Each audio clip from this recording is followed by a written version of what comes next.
جس طرح اللہ نے عاد کو اپنی نعمتوں سے نوازا تھا، اسی طرح سمود کو ان سے بڑھ کر نعمتیں دی تھی۔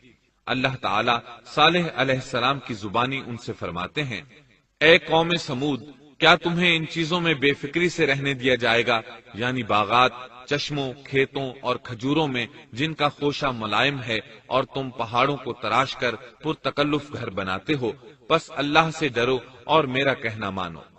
لیکن ان لوگوں نے ہر طرح سے قوم عاد کی پیروی کی، نصیحت پکڑنے کی بجائے بتوں کی عبادت شروع کر دی۔ اللہ نے ان کے درمیان صالح علیہ السلام کو مبعوث فرمایا۔ آپ نبوت ملنے سے پہلے بھی عقل مند اور علم والے تھے، باعزت گھرانے سے تعلق رکھتے تھے، اپنے معاملات میں لوگ ان سے مشورے لیتے تھے، لہٰذا انہیں ایک خاص مقام حاصل تھا۔ لیکن جب آپ نے انہیں ایک اللہ پر ایمان لانے، اس کے سوا کسی کی عبادت نہ کرنے کی دعوت دی، تو ان کا ساتھ چھوڑ گئے۔